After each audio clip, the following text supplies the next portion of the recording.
Hi, I'm going to be discussing with you today a subject near and dear to my heart: type 1, type 2 diabetes and the differences between the two, and some similarities as well.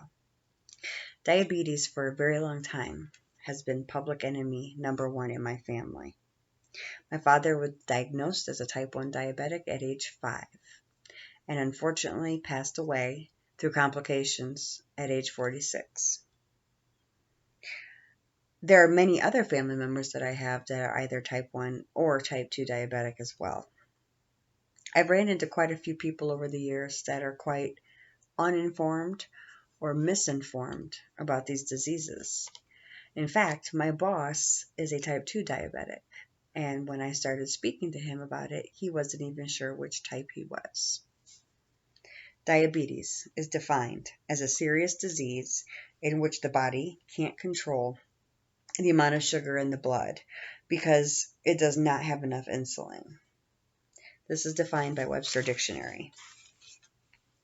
I will be providing you with similarities and differences. First, let's discuss the types I'm informing you about. Type 1, according to an article in Medical News Today, is an autoimmune disorder. And the CDC says only makes up 5% of all cases. The immune system attacks pancreatic beta cells, stopping the production of insulin altogether. Type 1 diabetics are dependent on insulin administered through a pump or injection only. Type 2 diabetes usually happens as we age, but more recently has been happening in younger people. This is likely attributed to our nutrition or lack thereof, lack of exercise, and obesity. Medical News Today also states 95% of diabetics are type 2.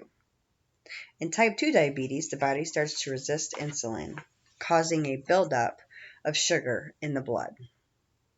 Type 2 diabetes can be regulated through medication and lifestyle changes for diet, activity, losing weight, not smoking, not drinking.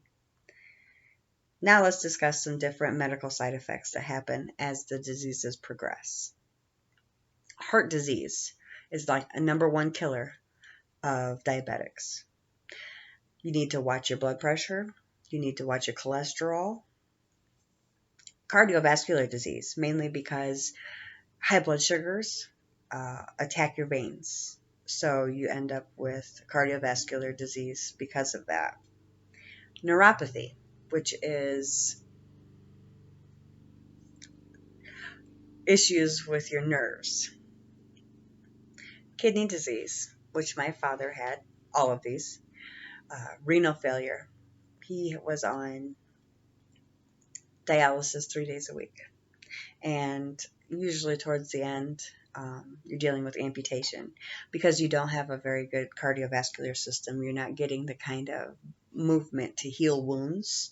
So if you get a wound on your foot, a lot of times it'll turn into a sore, and that sore will turn into gangrene and an infection that's terrible, and they usually have to cut the limb off. That is what happened to my dad. Today I have pointed out some differences and similarities between the two forms of diabetes. Lack of diet, exercise, obesity is causing this to be a major issue in this country. This subject is very close to my heart, and I myself am probably considered to be a pre-diabetic. I have changed much of my lifestyle, however. I eat clean, I exercise when I can. I should exercise more. I do not drink alcohol, and I'm trying to quit smoking. Unfortunately, I lost my father too soon, and had he been educated, and likely not so stubborn, he would have lived a much longer life. I ask that before it can be too late for some of you or some of your kids to get likely type 2 diabetes, that you make lifestyle changes, such as eating clean, getting plenty of exercise, staying on the other end of obesity, and just being aware of the different triggers and what to look for diabetes. Your health will thank you, and so will your children when you live a long life.